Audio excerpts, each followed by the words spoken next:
La dénonciation de ce matin est encore l'œuvre de Bernardo Basson. Aujourd'hui, je ne vais pas trahir Ce que Parfait ici est resté dire ici, monsieur Durand, l'instant jingle. Mais un jour, je vais vous trahir à vos téléspectateurs. Parfait ici, aujourd'hui, on dénonce ce qui se passe du côté de l'école de travaux de Yaoundé, du côté de Elighefa, voilà. Alors, de nombreux étudiants se plaignent de ce que, depuis 6 ans, la filière architecture a été ouverte au sein de l'école des travaux qui est située à Elighefa. Elle a été instituée à la faveur d'un partenariat entre l'établissement académique en question et des partenaires italiens. Mais depuis 6 ans, les enseignants italiens ne sont pas payés. Du coup, les étudiants n'ont pas de cours. Ils sont assis un matin, le chef de département vient leur dire, vous êtes désormais en 2e année. Donc il n'y a pas d'examen, il n'y a pas de procès-verbaux, il n'y a rien qui établit effectivement qu'il y a un passage de la 1re à la 2e année. Les parents payent chaque année des centaines de milliers de francs CFA et les enfants ne bénéficient pas de la formation telle que contenue dans les textes de l'institution académique. Donc beaucoup s'en plaignent, il y a des captures d'écran, des messages qui circulent, qui m'ont été rapportés et qui font état de ce que de ce côté-là c'est extrêmement grave. Donc ce matin j'ai voulu que les démineurs en parlent pour qu'on essaie de comprendre réellement ce qui s'y passe et éventuellement de suggérer aux gens de ce côté-là d'améliorer la situation. Ouais. Je suis un peu très perdu. Hein. Oh.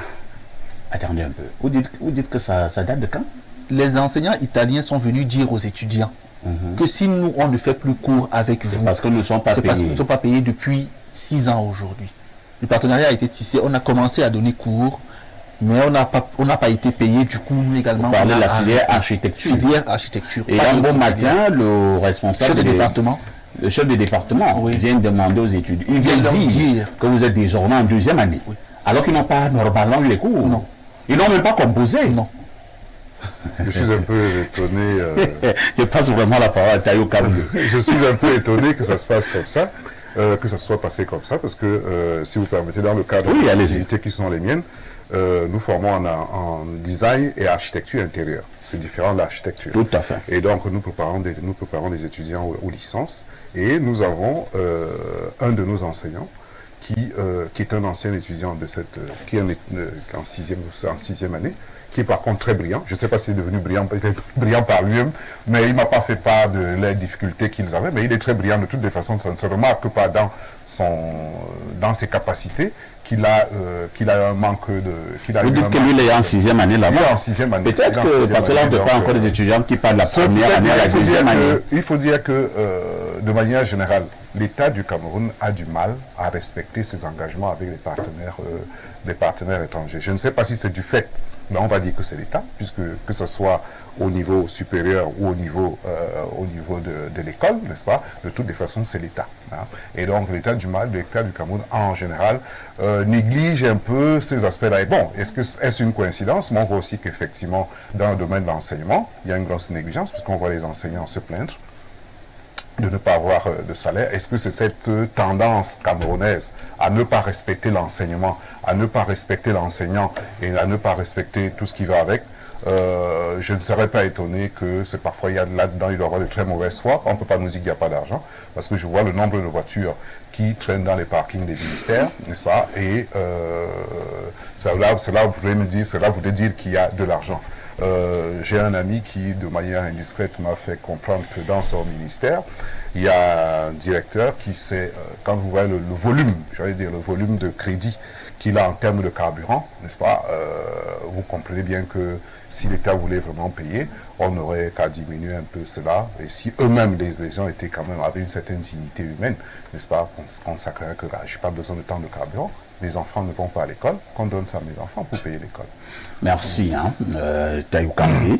On va passer la parole à Émile Messi. Émile Messi, à une certaine époque, et je parle sous votre contrôle, lorsqu'on parlait des écoles de formation dans le supérieur, écoles de référence, on ne pouvait ne pas citer l'école des travaux publics, hein, basée du côté des l'IGEFA, qui forme justement des ingénieurs et depuis un certain temps aussi des architectes. Mais comment expliquer ce que Bernardo vient de nous faire savoir, où la formation n'existe presque pas dans une filière depuis un certain temps, et qu'un bon matin, le chef de département arrive en classe et dit aux étudiants que non, dorénavant, vous êtes déjà en deuxième année.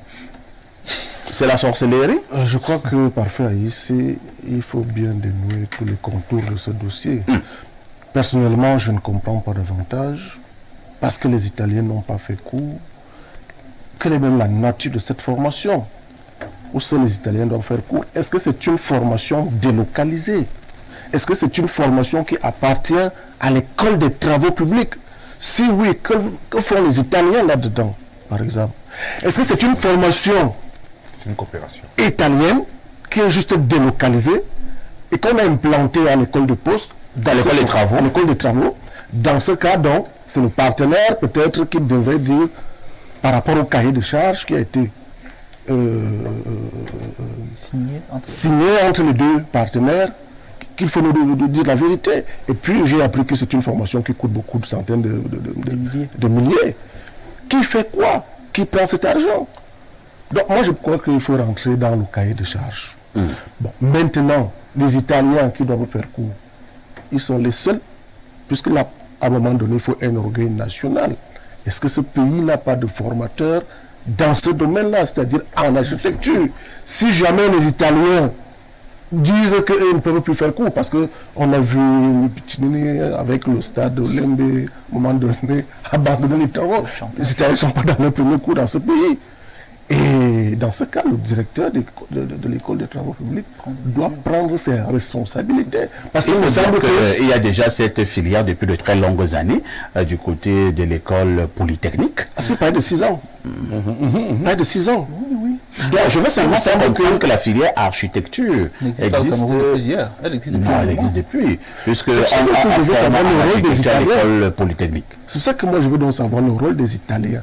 Ce qui nous fait soupçonner que il y a certainement un partenariat entre le Cameroun et l'Italie dans la formation de ces architectes. Et que la partie italienne, à un moment donné, ne respecte plus, forcément pour des raisons. Non, ce n'est pas la partie italienne qui ne respecte plus. La partie italienne dit effectivement qu'elle ne reçoit plus son dû.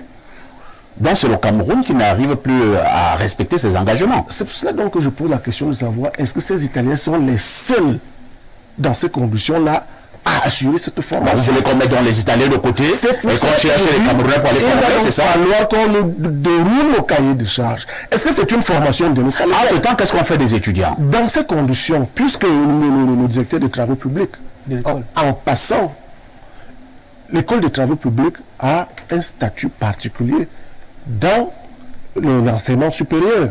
C'est-à-dire que le ministre de l'enseignement supérieur, chancelier des ordres académiques, assure la tutelle académique de l'école des travaux publics en ce moment. Vous comprenez ce que je veux dire? Mais dans une autonomie de l'école des travaux publics, comme l'école des postes, comme l'INGS, comme vous connaissez, ils peuvent donc engager l'école dans un partenariat avec des écoles étrangères pour la formation dans le domaine précis. C'est pour cela que je pense donc que dans ce cas précis, puisqu'on nous dit que c'est les Italiens qui assurent la formation, il faut donc revoir dans les détails les clauses de cette formation. Est-ce que c'est une formation qui donne droit au diplôme camerounais? Est-ce que c'est une formation qui donne droit au diplôme italien? Là donc on verra ce qui n'a pas marché. Si les Italiens ne peuvent plus assurer la formation, est-ce qu'il n'y a pas une mesure palliative? C'est des questions qu'on peut se poser. Quand on vient dire aux étudiants un matin comme ça que vous passez en deuxième année sans une formation préalable, il y a un problème. C'est-à-dire c'est ce que le président de la République dénonçait l'autre jour, à savoir la formation au rabais. Ce n'est pas différent des enseignants qui ont boycotté les cours et qu'à la fin les enfants vont évoluer comme ça. Donc moi je crois que le directeur de l'école des travaux publics que nous sommes en ce moment devra essayer de faire la lumière sur cette formation-là. Parce qu'il me semble que si c'est les Italiens qui donnent des cours, mais c'est des Camerounais. qui sont formés et dont la qualité de la formation, et quand nous sommes dans l'architecture, nous sommes dans un domaine extrêmement pointu pour le développement des pays. Vous savez ce que nous avons aujourd'hui, la qualité des infrastructures devra donc refléter également la qualité de nos architectes aujourd'hui, le désordre urbain. Voilà les attentes aussi des populations par rapport à ces architectes qui ne sont plus aujourd'hui une formation de qualité. Qu'est-ce qui n'a pas marché? Moi, je voudrais vraiment qu'on nous dise toute la vérité. Qu'est-ce qui n'a pas marché? C'est une formation qui coûte cher. Parce que les écoles, les filières nationales, c'est à l'ordre de 50 000 francs. Or, l'autre là est totalement différent. Merci beaucoup, Émile Messi. Il faudra peut-être qu'on nous donne un peu plus de précision.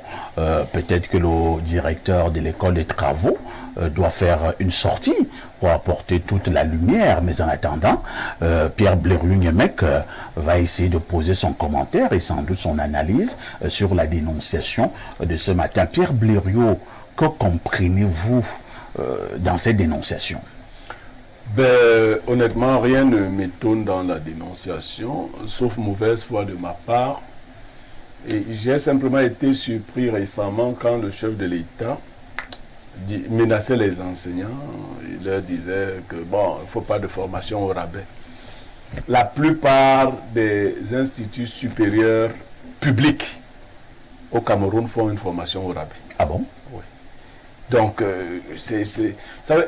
je l'ai cité ici, un professeur de médecine qui dénonçait les quotas d'enseignement à la faculté de médecine et de sciences biologiques. Je dois te dire que cet enseignant de médecine avait été durement frappé. Durement frappé, effectivement. Si j'étais enseignant là-bas, on m'aurait déjà durement frappé. Sauf que Baïdek est venu sur un autre plateau dire que ce que ce professeur disait, c'est la pure vérité. Baïdek, lui, c'est un vendu. Bon, il est vendu, c'est donc des gens de notre nature. Bon, nous, on n'attend rien de personne, donc on est fou.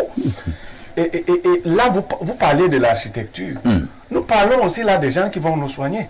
On vous dit qu'en faculté de médecine, une grande majorité d'étudiants suivent 20% seulement des cours. Ok? Et après, ils sortent. Et ils deviennent médecins. Et ces absentéistes sont souvent de familles huppées. Ils sont moins intelligents parce que leurs parents étaient intelligents. Voilà, j'ai déjà un problème. 20% de cours à cause de l'institut ou alors du fait de l'absentéisme de certains étudiants. Les deux phénomènes combinés. C'est-à-dire que les enseignants sont très pris ailleurs pour certains, mais les étudiants, même pour les enseignants qui viennent faire cours, fuient encore les cours. Donc, finalement, le nombre et quand il faisait ces statistiques, il donnait même des orientations en termes de discipline. Les moins enseignés. Il dit que ici, la cause est la cause des enseignants. Une discipline fondamentale dans la formation d'un médecin n'est pas transmise, mais quittons les instituts de formation, allons à l'université. Vous savez comment ça se fait ces derniers jours-là? Non. Parfait, ici.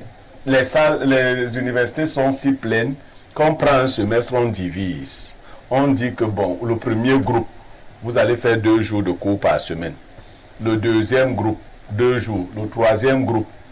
Et c'est ça le semestre. Et après, on dit que, d'ailleurs, j'ai compté, hein, ça n'a pas fait 6 semaines pour chaque groupe. Ça fait un semestre. Oui. Et si je dis 6 semaines, c'est 2 jours par semaine. Mais je vous dis, je ne vais pas citer les filières. Dès qu'on parle, je vous cite les filières. Et 18 jours de cours, j'ai compté, et ça a fait un semestre et on va composer. Si vous êtes à l'université, étudiez vous-même. Allez dans les bibliothèques, lisez. Parce que si vous vous contentez des cours qu'on va vous donner à l'université, vous sortirez de là vide. Vide alors. Et les enseignants qui font la formation au rabais commencent par le supérieur. Qu'on ne vienne pas vous dire ici qu'on vient menacer quelques maîtres et maîtresses d'école primaire, quelques professeurs de lycée. Les grands professeurs ont cessé d'enseigner à notre époque. Aujourd'hui, vous voyez un professeur qui marche avec quelqu'un qui a les chaussures tordues comme ça, qu'il trimballe depuis 10 ans et l'empêche à celui-là de soutenir. C'est le professeur même qui empêche que son étudiant ne soutienne son doctorat. Il en fait donc un gueux Et c'est le porteur de sac là qui n'arrive pas à s'en sortir, qui a toujours les yeux qui menacent de sortir des orbites, qui doit venir enseigner. Ouais. Beaucoup le font. Lui, il est toujours en train. Il bloque son étudiant de se tenir. Il le bloque. Parce qu'il doit l'aider à dispenser ses enseignements. Et l'enseignant, et cet étudiant-là, lui-même, qui n'a pas assis un certain nombre de choses, parce qu'il faut un minimum pour exercer la vertu. Et enseigner, qui est aujourd'hui comme un sacerdoce, il faut un minimum d'aise pour être un bon enseignant. Un type affamé ne peut pas être un bon enseignant. Et je sais de quoi je parle. Parce que pendant que le volontaire vous fait des choses comme ça, vous ne pourrez pas. Vous ne pouvez pas être un bon enseignant. Un enseignant doit être à l'aise. Et on voit dans ce Sénat. Donc, depuis longtemps, monsieur Paul Biya, toi tu viens menacer les gens qui ne te font même rien. Il y a la formation au rabais. Les produits de nos écoles, quand vous voyez quelqu'un de brillant, c'est quelqu'un qui a tout compris. Que l'université te donne seulement 30% de ce qu'il te faut, hein. Le reste va le chercher. Très bien. Et si tu ne vas... Donc, l'école des travaux publics a signé un partenariat. Mais